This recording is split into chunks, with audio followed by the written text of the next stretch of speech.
ಗಮನ ಕೊಟ್ಟು ಕೇಳಿ. ಮೊದಲನೇದಾಗಿ ಆತ್ಮೀಕತೆಗೋಸ್ಕರ, ಎರಡನೇದಾಗಿ ಆಹಾರಕ್ಕೋಸ್ಕರ, ಮೂರನೇದಾಗಿ ಆರೋಗ್ಯಕ್ಕೋಸ್ಕರ, ನಾಲ್ಕನೇದಾಗಿ ಆಪ್ತರೆಲ್ಲರಿಗೋಸ್ಕರ ನಾವು ದೇವರನ್ನು ಸ್ತುತಿಸಬೇಕು. ಆಪ್ತರೆಲ್ಲರಿಗೋಸ್ಕರ. ಪ್ರಿಯ ಸಹೋದರ ಸಹೋದರಿಯರೇ, ನೀವು ನಿಮ್ಮ ಗಂಡನಿಗೋಸ್ಕರ ದೇವರಿಗೆ ಸ್ತುತಿಸಬೇಕು, ನಿಮ್ಮ ಹೆಂಡತಿಗೋಸ್ಕರ ದೇವರನ್ನು ಸ್ತುತಿಸಬೇಕು, ನಿಮ್ಮ ಮಕ್ಕಳಿಗೋಸ್ಕರ ದೇವರನ್ನು ಸ್ತುತಿಸಬೇಕು, ನಿಮ್ಮನ್ನು ಹೆತ್ತ ತಂದೆಗೋಸ್ಕರ ತಾಯಿಗೋಸ್ಕರ ದೇವರನ್ನು ಸ್ತುತಿಸಬೇಕು, ಆಪ್ತರೆಲ್ಲರಿಗೋಸ್ಕರ ನೀವು ದೇವರನ್ನು ಸ್ತುತಿಸಬೇಕು. ಯಾಕೆಂದರೆ ಪ್ರತಿಯೊಬ್ಬರ ಮೂಲಕ ದೇವರು ನಿಮ್ಮ ಜೀವಿತದಲ್ಲಿ ಯಾವುದೋ ಒಂದು ಪಾಠ ನಿಮಗೆ ಕಲಿಸಿದ್ದಾರೆ, ಯಾವುದೋ ಒಂದು ಉಪಕಾರ ನಿಮಗೆ ಮಾಡಿದ್ದಾರೆ. ಇತ್ತೀಚೆಗೆ ನಾನು ಫೇಸ್ಬುಕ್ಕಲ್ಲಿ ಒಂದು ಮೆಸೇಜ್ ಇಟ್ಟಿದ್ದೆ. ನಿಮ್ಮಲ್ಲಿ ಯಾರಾದರೂ ಅದು ನೋಡಿದ್ದೀರೋ ಇಲ್ಲವೋ ಗೊತ್ತಿಲ್ಲ. ಏನೆಂದು ಇಟ್ಟಿದ್ದೆ ಗೊತ್ತಾ? Thanks to those who hate me. ನನ್ನನ್ನು ದ್ವೇಷಿಸಿದವರಿಗೋಸ್ಕರ ಅವರಿಗೆ ಕೃತಜ್ಞತೆಗಳು. ಯಾಕೆಂದರೆ ನನ್ನನ್ನು ಬಲಿಷ್ಠನನ್ನಾಗಿ ನೀವು ತಯಾರು ಮಾಡಿದ್ದೀರಿ. ನನ್ನನ್ನು ದ್ವೇಷಿಸಿದಂತಹ ನಿಮ್ಮೆಲ್ಲರಿಗೆ ವಂದನೆಗಳು.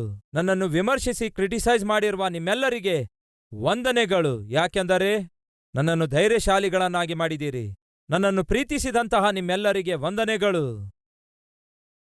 ಯಾಕೆಂದರೆ ನೀವು ನಿತ್ಯವೂ ನನ್ನೊಂದಿಗೆ ಇದ್ದೀರಿ. ನನ್ನನ್ನು ಬಿಟ್ಟು ಹೊರಟು ಹೋದ ನಿಮ್ಮೆಲ್ಲರಿಗೆ ವಂದನೆಗಳು. ಯಾಕೆಂದರೆ ಯಾವುದು ಪರ್ಮನೆಂಟ್ ಅಲ್ಲವೆಂದು ನೀವು ನಿರೂಪಿಸಿದ್ದೀರಿ. ನನ್ನ ಮಾತು ಕೇಳಿದಂತಹ ನಿಮ್ಮೆಲ್ಲರಿಗೆ ವಂದನೆಗಳು. ಯಾಕೆಂದರೆ ನಾನು ಪ್ರಕಟಿಸುವ ದೇವರ ವಾಕ್ಯದಲ್ಲಿ ಶಕ್ತಿ ಇದೆ ಎಂದು ನೀವು ನಿರೂಪಿಸಿದ್ದೀರಿ. ನನಗೋಸ್ಕರ ಪ್ರಾರ್ಥನೆ ಮಾಡಿದ ನಿಮ್ಮೆಲ್ಲರಿಗೆ ವಂದನೆಗಳು. ಯಾಕೆಂದರೆ ನಿಮ್ಮ ಪ್ರಾರ್ಥನೆಗಳೇ ಈ ದಿನ ಈ ಸಭೆಯನ್ನು ಇಂತಹ ದೊಡ್ಡ ಸ್ಥಾನಕ್ಕೆ ತಂದಿವೆ. ನಿಮಗೆ ವಂದನೆಗಳು. ಪ್ರೀತಿಸಿದಂಥವರಿಗೂ ವಂದನೆ ಸಲ್ಲಿಸಿದ್ದೇನೆ, ಹಾಗೆ ದ್ವೇಷಿಸಿದಂಥವರಿಗೂ ಕೂಡ ವಂದನೆ ಸಲ್ಲಿಸಿದ್ದೇನೆ. ಯಶ್ ಪೌಲನು ಕೂಡ ಅದನ್ನೇ ಹೇಳ್ತಾನೆ. ನನಗೆ ಮೇಲನ್ನುಂಟು ಮಾಡಿದಂಥವರಿಗೆ, ನನಗೆ ಕೇಡನ್ನುಂಟು ಮಾಡಿದಂಥವರಿಗೆ, ನನಗೆ ಹಿಂಸೆ ಕೊಟ್ಟಂಥವರಿಗೆ ವಂದನೆ ಸಲ್ಲಿಸುತ್ತೇನೆ ಅನ್ನುತ್ತಾನೆ. ಒಂದಲ್ಲ ಒಂದು ರೀತಿಯಲ್ಲಿ ನಾನು ಅವರ ಮೂಲಕ ಒಂದು ಪಾಠವನ್ನು ಕಲಿತಿದ್ದೇನೆ ಅನ್ನುತ್ತಾನೆ. ಈ ದಿನ ನಮ್ಮ ಮಧ್ಯೆ ಯಾರಾದರೂ ಇದ್ದೀರಾ? ಏನೆಂದು ಹೇಳಿ ನನ್ನ ಗಂಡನ ನಿಮಿತ್ತ ದೇವರಿಗೆ ನಾನು ವಂದನೆ ಸಲ್ಲಿಸಬೇಕು? ನನ್ನ ಗಂಡ ಒಬ್ಬ ದುರ್ಮಾರ್ಗಿ, ಬಹು ದುಷ್ಟನು, ಬಹು ಮೂರ್ಖನು. ಹೇಗೆ ನನ್ನ ಗಂಡನ ನಿಮಿತ್ತ ದೇವರನ್ನು ಸ್ತುತಿಸಬೇಕು? ಯಾವ ರೀತಿ ನನ್ನ ಹೆಂಡತಿ ನಿಮಿತ್ತ ದೇವರನ್ನು ಸ್ತುತಿಸಬೇಕು? ನನ್ನ ಹೆಂಡತಿ ಬಹಳ ಜಗಳಗಂಟಿ, ಅವಮಾನಪಡಿಸುವುದರಲ್ಲಿ, ಅಪಾರ್ಥ ಮಾಡಿಕೊಳ್ಳುವುದರಲ್ಲಿ. ಒಂದು ವೇಳೆ ರ್ಯಾಂಕ್ ಕೊಡುವುದಾದರೆ ದೇಶದಲ್ಲಿಯೇ ಫಸ್ಟ್ ರ್ಯಾಂಕ್ ಬರುತ್ತಾಳೆ ನನ್ನ ಹೆಂಡತಿ ಎನ್ನುವಂತಹ ಸ್ಥಿತಿಯಲ್ಲಿ ಒಂದು ವೇಳೆ ನೀವು ಇರಬಹುದು. ಒಂದು ವೇಳೆ ಮಕ್ಕಳು ಬೇಸರಗೊಳಿಸಿ ವೇದನೆಗೊಳಿಸುವಂತವರಾಗಿರಬಹುದು, ನಿಮ್ಮನ್ನು ಬಾಧಿಸುವಂತವರಾಗಿರಬಹುದು. ಅವರನ್ನು ನೋಡುವಾಗ ಹೇಗೆ ದೇವರನ್ನು ಸ್ತುತಿಸಬೇಕು ಅನ್ನಬಹುದು.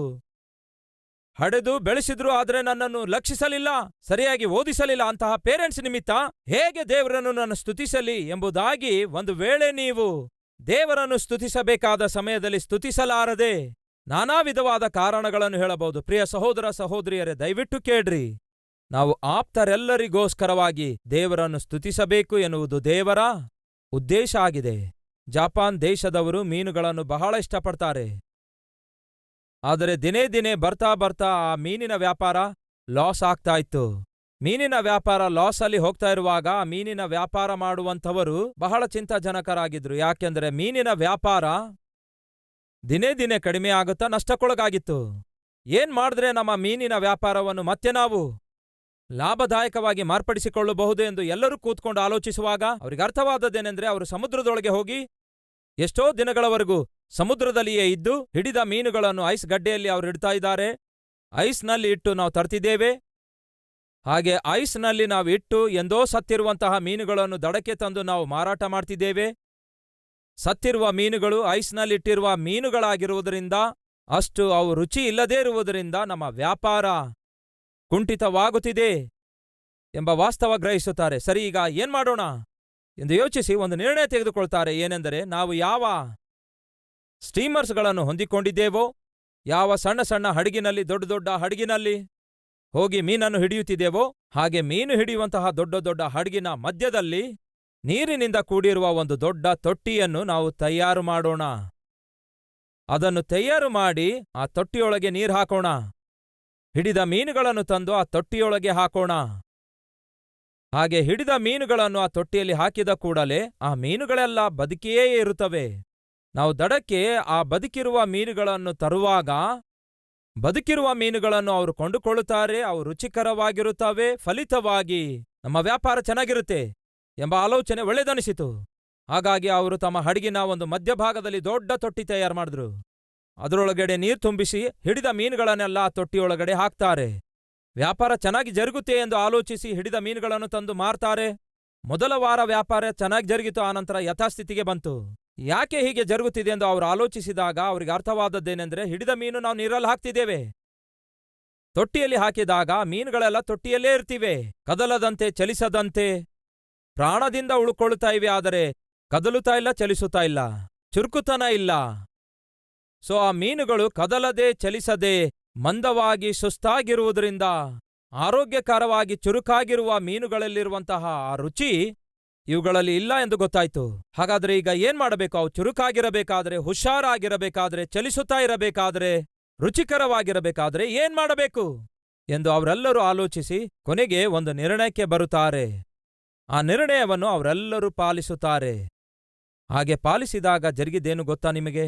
ಆ ಮೀನುಗಳೆಲ್ಲ ಬಹು ಚುರುಕಾಗಿದ್ದುವು, ಬಹಳ ಹುಷಾರಾಗಿದ್ದುವು, ಬಹಳ ಚುರುಕಾಗಿದ್ದುವು. ಅವು ಎಗುರುತ್ತಾ ಜಿಗಿಯುತ್ತಾ ಇದ್ದುವು. ಅವುಗಳನ್ನು ದಡಕ್ಕೆ ತಂದು ಸೇರಿಸಿದಾಗ ಅವು ಜಿಗಿಯುತ್ತಾ ಎಗಿರುತ್ತಾ ಇರುವುದನ್ನು ನೋಡಿ ಜನರು ಕೊಂಡುಕೊಂಡು ಹೋಗಿ ಅಡಿಗೆ ಮಾಡಿದಾಗ ಬಹು ರುಚಿಕರವಾಗಿತ್ತು. ಕೊನೆಗೆ ಅವರ ಮೀನಿನ ವ್ಯಾಪಾರ ಅದ್ಭುತವಾದ ರೀತಿಯಲ್ಲಿ ಅಭಿವೃದ್ಧಿಯಾಯಿತು. ಬಹಳ ಚೆನ್ನಾಗಿ ಜರುಗಿತು ವ್ಯಾಪಾರ. ಅಷ್ಟಕ್ಕೂ ಏನ್ ನಡೆದಿತ್ತೆಂದು ನಿಮಗೆ ಗೊತ್ತಾ ಪ್ರಿಯರೇ? ಆ ದೊಡ್ಡ ನೀರಿನ ತೊಟ್ಟಿ ಇತ್ತಲ್ಲವೇ, ಆ ನೀರಿನ ತೊಟ್ಟಿಯಲ್ಲಿ ಹಿಡಿದ ಮೀನುಗಳನ್ನು ಅವ್ರು ಹಾಕ್ತಾ ಇದ್ರಲ್ಲವೇ, ಹಾಗೆ ಆ ಮೀನುಗಳನ್ನು ಹಾಕಿದಾಗ ಮೀನುಗಳೆಲ್ಲ ಮೌನವಾಗಿರ್ತಿದ್ವು. ಹಾಗೆ ಮೌನವಾಗಿರುವ ಮೀನುಗಳನ್ನು ಚುರುಕಾಗಿಯೂ ಆಕ್ಟಿವ್ ಆಗಿಯೂ ಚಲಿಸುವಂಥವುಗಳಾಗಿ ಇರಬೇಕಾದರೆ ಏನ್ ಮಾಡಬೇಕು ಎಂದು ಅವರೆಲ್ಲರೂ ಆಲೋಚಿಸಿ ಒಂದು ನಿರ್ಣಯಕ್ಕೆ ಬರ್ತಾರೆ. ಅದೇನೆಂದರೆ, ಒಂದು ಚಿಕ್ಕ ತಿಮಿಂಗಲ ಅದರಲ್ಲಿ ಎಸೆಯೋಣ ಅನ್ನುತ್ತಾರೆ. ಒಂದು ಚಿಕ್ಕ ತಿಮಿಂಗಲವನ್ನು ಹಿಡಿದು ಆ ತೊಟ್ಟಿಯಲ್ಲಿ ಹಾಕಿದ್ರು. ಈಗ ಆ ತಿಮಿಂಗಲ ಏನ್ ಮಾಡುತ್ತೆ ಗೊತ್ತಾ? ಈ ಮೀನುಗಳನ್ನು ತಿನ್ನಬೇಕೆಂದು ಅವುಗಳ ಹಿಂದೆ ಹೋಗುತ್ತೆ. ಈಗ ಆ ಒಳಗಡೆ ಇರುವ ಮೀನುಗಳೆಲ್ಲ ಏನ್ ಮಾಡ್ತವೆ ಹೇಳಿ? ಪ್ರಾಣವನ್ನು ಕಾಪಾಡಿಕೊಳ್ಳಬೇಕೆಂದು ಆ ಕಡೆಯಿಂದ ಈ ಕಡೆ, ಈ ಕಡೆಯಿಂದ ಆ ಕಡೆ ಎಗರುತ್ತಾ ಜಿಗಿಯುತ್ತಾ ಈಜಾಡುತ್ತಾ ತಿರುಗಾಡುತ್ತಾ ಚಲಿಸುತ್ತಾ ಇರ್ತಾ ಇದ್ವು. ಅವು ಅಷ್ಟು ಆರೋಗ್ಯಕರವಾಗಿ ಚುರುಕಾಗಿ ಚಲಿಸುತ್ತಾ ಇದ್ದು ಪ್ರಾಣವನ್ನು ಕಾಪಾಡಿಕೊಳ್ಳುವುದಕ್ಕಾಗಿ ಅವು ತವಕಿಸುತ್ತಾ ಇರುತ್ತವೆ. ಫಲಿತವಾಗಿ ಎಷ್ಟೋ ಆರೋಗ್ಯಕರವಾಗಿರ್ತಾ ಇದ್ವು, ಎಷ್ಟೋ ಚುರುಕಾಗಿರ್ತಾ ಇದ್ವು. ಅವರ ವ್ಯಾಪಾರ ಅದ್ಭುತವಾಗಿ ನಡೆಯಿತು. ಅವುಗಳ ರುಚಿ ಕೂಡ ಶ್ರೇಷ್ಠವಾಗಿರ್ತಾ ಇತ್ತು. ಈಗ ನೀವೆಲ್ಲರೂ ಅಂದುಕೊಳ್ಬಹುದು, ಬ್ರದರ್, ಇದೆಲ್ಲ ನೀವು ನಮಗ್ಯಾಕೆ ಹೇಳುತ್ತಾ ಇದ್ದೀರಿ?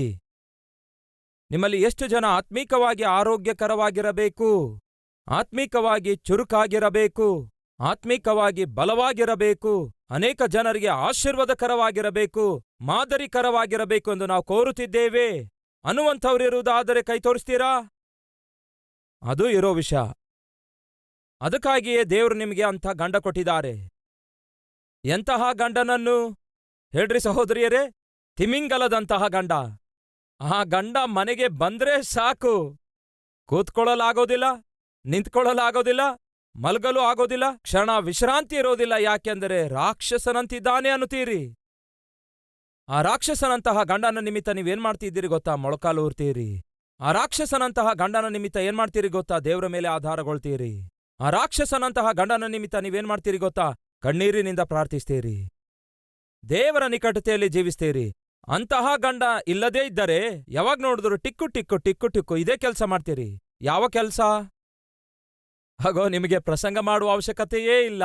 ಟಿವಿ ಅನ್ನುತ್ತಿದ್ದೀರಿ. ಟಿವಿ ಆದರೂ ನೋಡ್ತೀರಿ, ಇಲ್ಲವೇ ಯೂಟ್ಯೂಬ್ ಆದರೂ ನೋಡ್ತೀರಿ. ಇದೇ ನಿಮ್ಮ ಕೆಲಸ.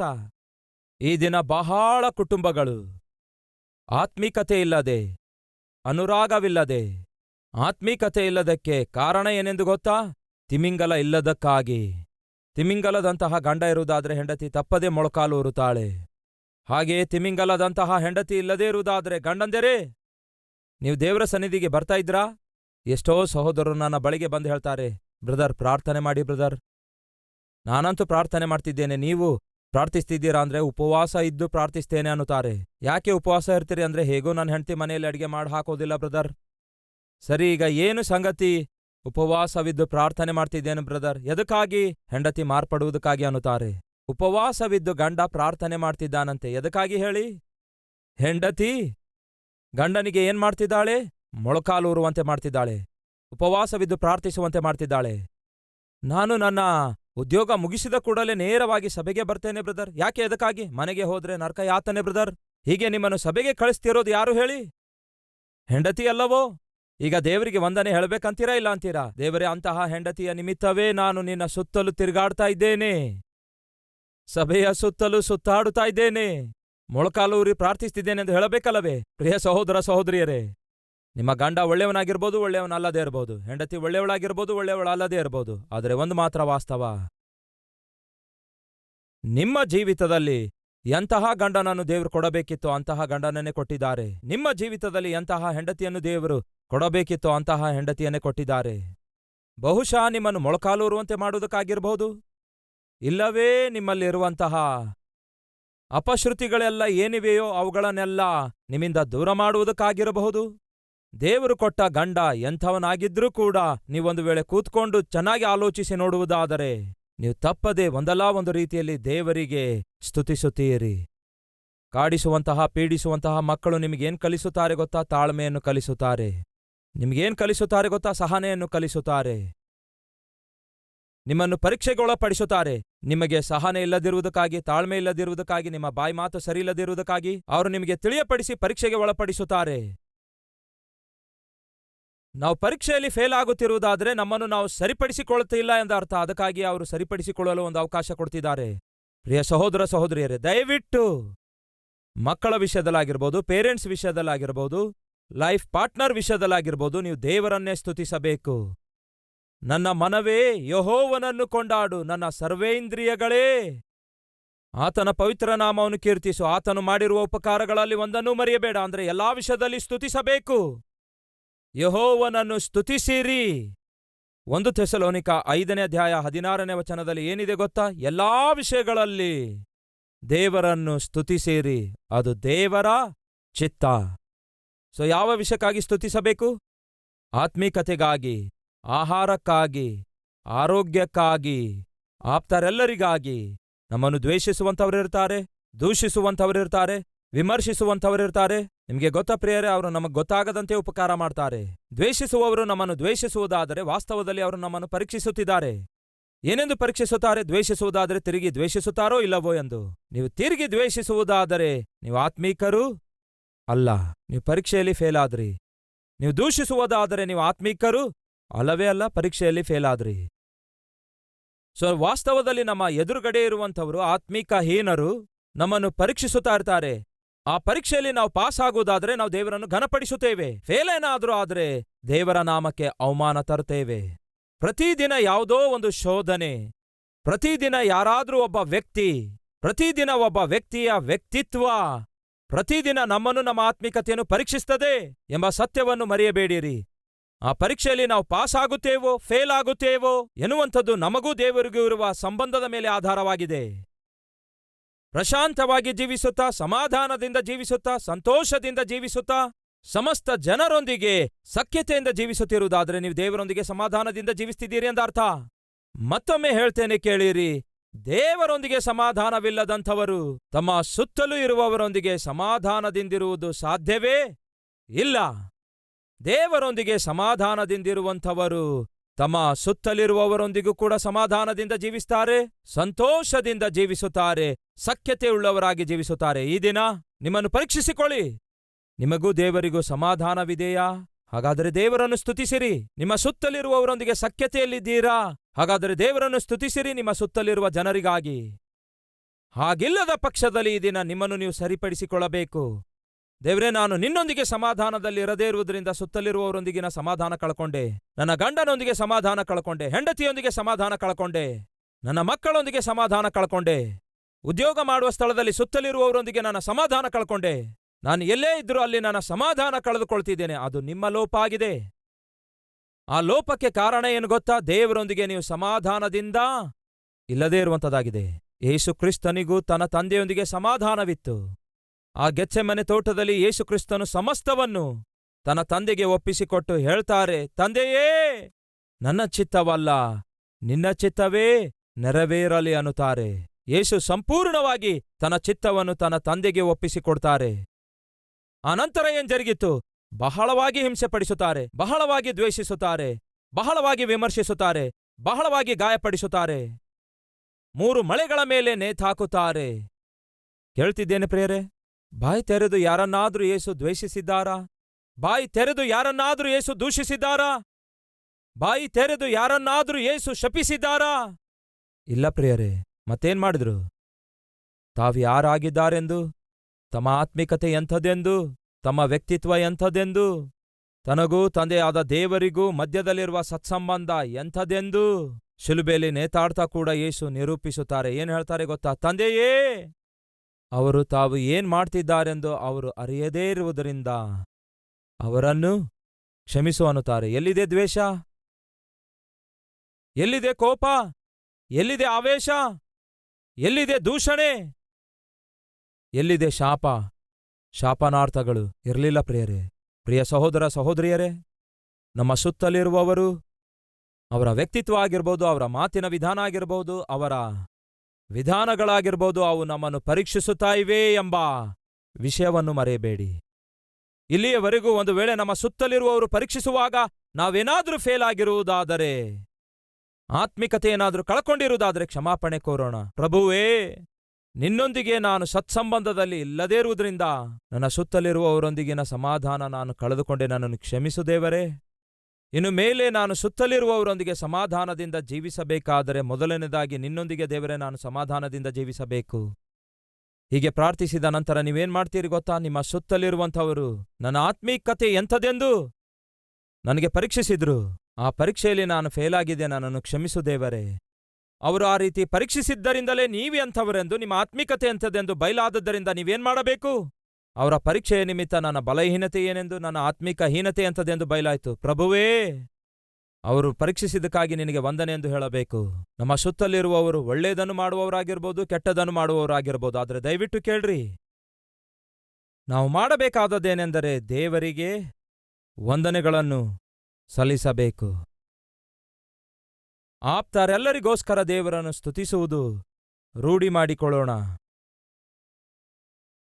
ಆತ್ಮಿಕತೆಗಾಗಿ, ಆರೋಗ್ಯಕ್ಕಾಗಿ, ಆಹಾರಕ್ಕಾಗಿ, ಆಪ್ತರಿಗಾಗಿ ಮತ್ತು ಕೊನೆಯದಾಗಿ ಅಖಂಡಕ್ಕಾಗಿ ದೇವರನ್ನು ನಾವು ಸ್ತುತಿಸಬೇಕು. ಅಖಂಡಕ್ಕಾಗಿ ನೋಡೋಣ ಬನ್ನಿ. ಅಖಂಡಕ್ಕಾಗಿ ಅಂದ್ರೆ ಅರ್ಥವೇನು? ನಮ್ಮ ಸುತ್ತಲಿರುವ ಪರಿಸ್ಥಿತಿಗಳು ನಮಗೆ ಅನುಕೂಲವಾಗಿಲ್ಲದೇ ಇರಬಹುದು. ಅವು ಶ್ರಮೆಗಳಾಗಿರ್ಬೋದು, ಅವು ಕಷ್ಟಗಳಾಗಿರಬಹುದು, ಅವು ವ್ಯಾಧಿಗಳಾಗಿರ್ಬೋದು, ಬಾಧೆಗಳಾಗಿರ್ಬೋದು, ಆರ್ಥಿಕ ತೊಂದರೆಗಳಾಗಿರ್ಬೋದು, ಅವು ಅವಮಾನ ಆಗಿರ್ಬೋದು, ಅವು ಅಪಾಯಗಳಾಗಿರ್ಬೋದು. ಆದರೆ ದಯವಿಟ್ಟು ಕೇಳ್ರಿ, ಇವೆಲ್ಲವುಗಳಿಗಾಗಿ ನಾವೇನ್ ಮಾಡಬೇಕು ಗೊತ್ತಾ? ದೇವರನ್ನು ಸ್ತುತಿಸಬೇಕು. ಶ್ರಮೆ ಬಂದ್ರೆ ದೇವರನ್ನು ಹೇಗೆ ಸ್ತುತಿಸಬೇಕು ಬ್ರದರ್? ಅವಮಾನ ಬಂದ್ರೆ ದೇವರನ್ನು ಹೇಗೆ ಸ್ತುತಿಸಬೇಕು ಬ್ರದರ್ ಎಂದು ಕೇಳ್ತೀರಾ? ಅನೇಕ ಸಂದರ್ಭದಲ್ಲಿ ಒಂದು ವಿಷಯ ನಾವು ಮರೆಯುತ್ತೇವೆ. ಏನು ಗೊತ್ತಾ?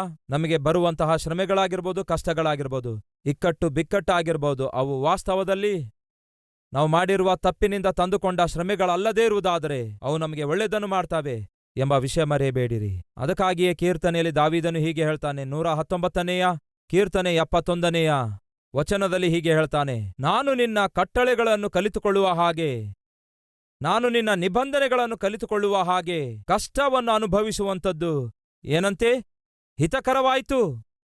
ಯಾರಾದ್ರೂ ಈ ದಿನ ಶ್ರಮೆ ಹಾದು ಹೋಗ್ತಿದ್ದೀರಾ? ಯಾರಾದ್ರೂ ಈ ದಿನ ಕಣ್ಣೀರಿನ ಕಣಿವೆ ಹಾದು ಹೋಗ್ತಿದ್ದೀರಾ? ಕಷ್ಟ ಹಾದು ಹೋಗ್ತಿದ್ದೀರಾ?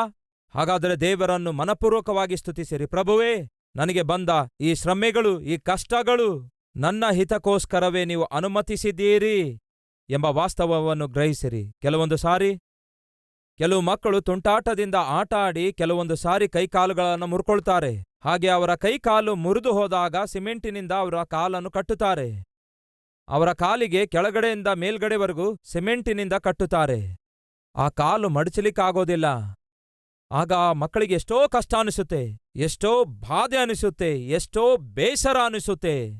ಮಲಗಿದಾಗ ಕಾಲು ಮಡಚಲಿಕ್ಕಾಗಲ್ಲ, ಬಾತ್ರೂಮ್ಗೆ ಹೋದಾಗ ಕಾಲು ಮಡಚಲಿಕ್ಕಾಗಲ್ಲ, ಕೂತ್ಕೊಳ್ಳುವಾಗ ಕಾಲು ಮಡಚಲಿಕ್ಕಾಗಲ್ಲ. ಆ ಸಿಮೆಂಟಿನ ಕಟ್ಟು ಅವನಿಗೆ ಬಹಳ ತೊಂದರೆ ಕೊಡುತ್ತೆ. ಆ ಸಿಮೆಂಟು ಕಟ್ಟನ್ನು ಕಿತ್ತೊಗೆಯಬೇಕು ಎನ್ನುವಷ್ಟರ ಮಟ್ಟಿಗೆ ಅವರಿಗೆ ಸಿಟ್ಟು ಕೋಪ ಬರುತ್ತೆ. ಅದು ಅವರಿಗೆ ಒಂಥರ ಪನಿಷ್ಮೆಂಟ್ ಆಗಿರುತ್ತೆ. ಅದು ಅವರಿಗೆ ಬಹಳ ತೊಂದರೆ ಕೊಡ್ತಾ ಇರುತ್ತೆ. ಪ್ರಿಯ ಸಹೋದರ ಸಹೋದರಿ, ನಿಮಗೊಂದು ಪ್ರಶ್ನೆ. ಆ ಸಿಮೆಂಟಿನ ಕಟ್ಟು ಅವರಿಗೆ ಬಹಳ ಕಷ್ಟಕರವಾಗಿರುತ್ತೆ. ಆ ಕಷ್ಟ ತೊಂದರೆ ಅವರಿಗೆ ಸಿಟ್ಟನ್ನು ಹುಟ್ಟಿಸುತ್ತದೆ. ಆದರೆ ವಾಸ್ತವದಲ್ಲಿ ಆ ಸಿಮೆಂಟಿನ ಕಟ್ಟು ಅವರಿಗೆ ಹಿತಕರವಾಗಿದೆ ಅಂತೀರಾ, ಹಾನಿಕರವಾಗಿದೆ ಅಂತೀರಾ? ನೀವೇ ಹೇಳಿ. ಆ ಸಿಮೆಂಟಿನ ಕಟ್ಟು ಅವರಿಗೆ ಹಾನಿ ಮಾಡ್ತದಂತೀರಾ? ಹಿತಕರವಾಗಿರ್ತದಂತೀರಾ? ಹಿತಕರವಾಗಿರ್ತದನ್ನುವರು ಕೈ ತೋರಿಸ್ತೀರಾ? ಯಶ್, ಈ ದಿನ ಯಾವುದು ನಿಮಗೆ ಶ್ರಮೆಯಾಗಿದೆಯೋ, ಈ ದಿನ ಯಾವುದು ನಿಮಗೆ ಕಷ್ಟವಾಗಿದೆಯೋ, ಯಾವುದು ನಿಮಗೆ ಬಾಧೆಯಾಗಿದೆಯೋ, ಯಾವುದು ನಿಮಗೆ ವೇದನೆ ಹುಟ್ಟಿಸುತ್ತಾ ಇದೆಯೋ, ನೀವೊಂದು ವೇಳೆ ಆಳವಾಗಿ ಗಮನಿಸಿ ನೋಡುವುದಾದರೆ ದೇವರು ಅದನ್ನು ನಿಮ್ಮ ಹಿತಕ್ಕೋಸ್ಕರವೇ ಅನುಮತಿಸಿದ್ದಾರೆ ಎಂಬ ಸತ್ಯವನ್ನು, ಎಂಬ ವಾಸ್ತವವನ್ನು ಮರೆಯಬೇಡಿರಿ ನನ್ನ ಪ್ರಿಯ ಸಹೋದರ ಸಹೋದರಿಯರೇ. ಸುಮಾರು 17 ವರ್ಷದ ವಯಸ್ಸಿನಲ್ಲಿ ದಾವೀದನು ಅಭಿಷೇಕಿಸಲ್ಪಡುತ್ತಾನೆ ಅರಸನಾಗಿ. ಆದರೆ ನೇರವಾಗಿ ಹೋಗಿ ಸಿಂಹಾಸನ ಹತ್ತಿ ಪರಿಪಾಲನೆ ಮಾಡಲಾಗ್ತದಂತೀರಾ? ಸಾಧ್ಯವಿರಲಿಲ್ಲ. ದೇವ್ರೇನ್ ಮಾಡಿದ್ರು? 13 ವರ್ಷಗಳವರೆಗೂ ಶ್ರಮೆ ಹಾದು ಹೋಗುವಂತೆ ಮಾಡಿದ್ರು, ಕಷ್ಟ ಹಾದು ಹೋಗುವಂತೆ ಮಾಡಿದ್ರು, ನಿಂದೆ ಹಾದು ಹೋಗುವಂತೆ ಮಾಡಿದ್ರು, ಪ್ರಮಾದ ಹಾದು ಹೋಗುವಂತೆ ಮಾಡಿದ್ರು, ಅನುಮತಿಸಿದ್ರು ಇವುಗಳನ್ನೆಲ್ಲ 13 ವರ್ಷಗಳವರೆಗೂ. ಆ ಶ್ರಮೆಗಳು, ಆ ಕಷ್ಟಗಳು ದಾವೀದನಿಗೆ ಏನ್ ಮಾಡಿದ್ವು ಗೊತ್ತಾ? ದೃಢವಾದ ಅರಸನನ್ನಾಗಿ ಮಾಡಿದ್ವು.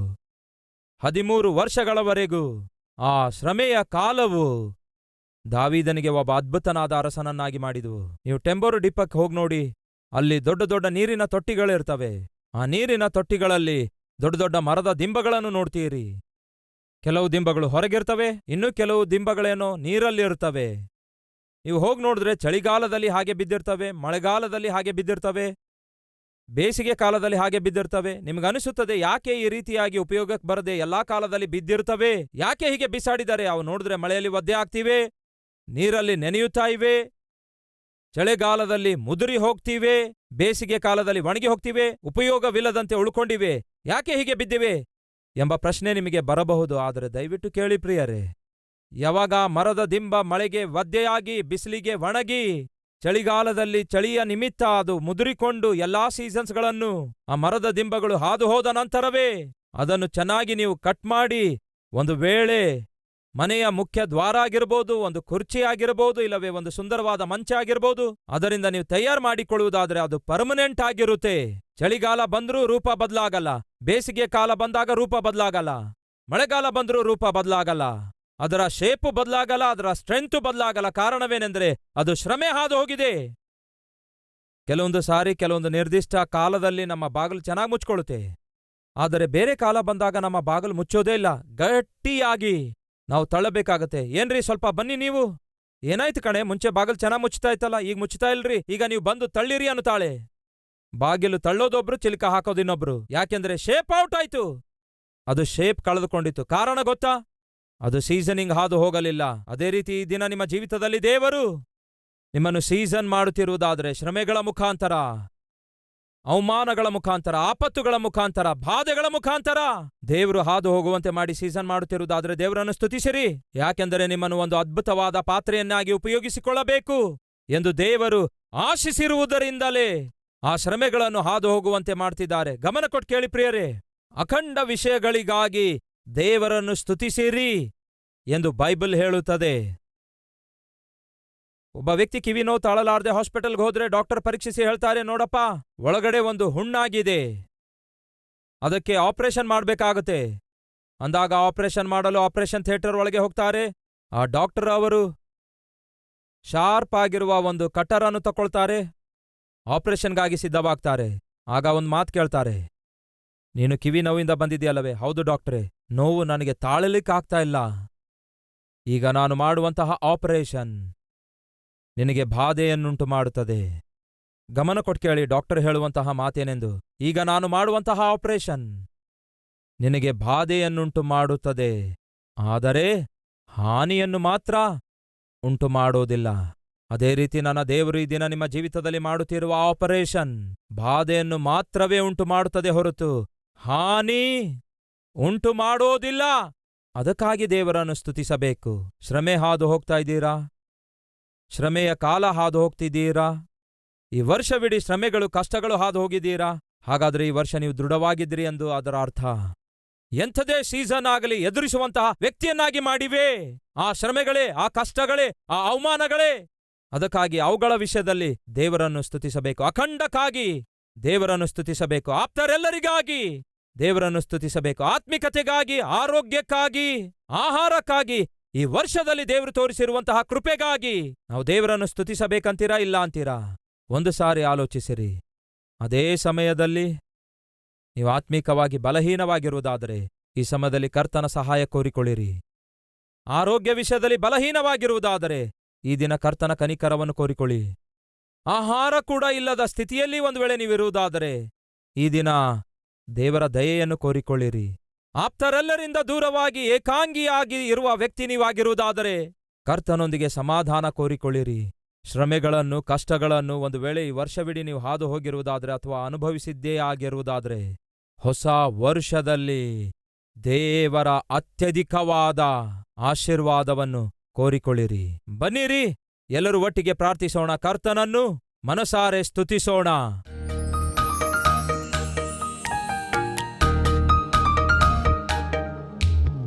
ದೇವರೇ, ಪ್ರತಿಯೊಬ್ಬರಿಗೂ ದಯೆ ತೋರಿಸಿರಿ. ದೇವರೇ, ನಾವು ಮಾಡುತ್ತಿರುವ ಪ್ರಾರ್ಥನೆ ಲಾಲಿಸುತ್ತಿರುವುದಕ್ಕಾಗಿ ವಂದನೆಗಳು.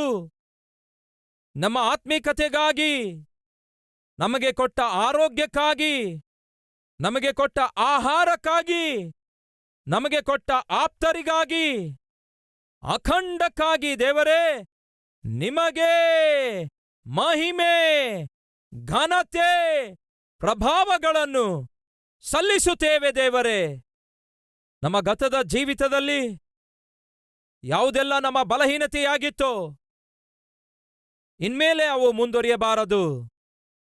ಯಾವ ಅಪವಿತ್ರತೆ ಇತ್ತೋ ಇನ್ಮೇಲೆ ಅದು ಮುಂದುವರಿಯಬಾರದು. ಯಾವ ಹೊಲಸು, ಯಾವ ಪಾಪಿಷ್ಟ ಕ್ರಿಯೆ, ಯಾವ ಪಾಪಿಷ್ಟ ಸ್ನೇಹ ನಮ್ಮ ಹಿಂದೆ ಇತ್ತೋ ಇನ್ಮೇಲೆ ಅದು ಮುಂದುವರಿಯಬಾರದು. ಅದನ್ನು ನಿಲ್ಲಿಸಿರಿ ದೇವರೇ. ಈ ಹಳೆ ವರ್ಷದೊಂದಿಗೆ ಅದು ಕೂಡ ಮುಗಿದು ಹೋಗಲಿ.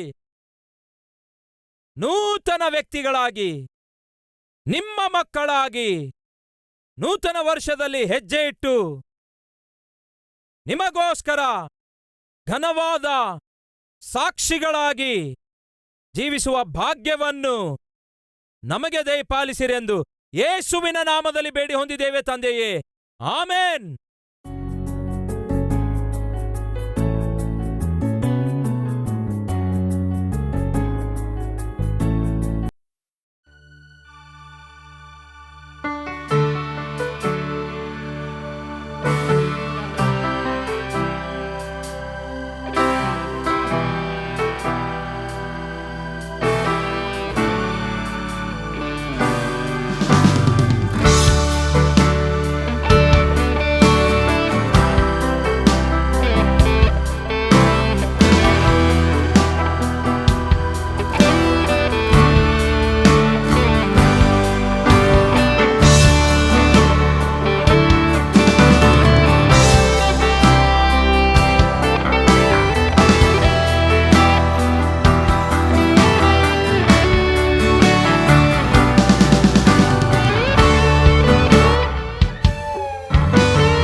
ನಮ್ಮ ವಿಳಾಸ Calvary, post box number 30, Kukatpally, Hyderabad 72.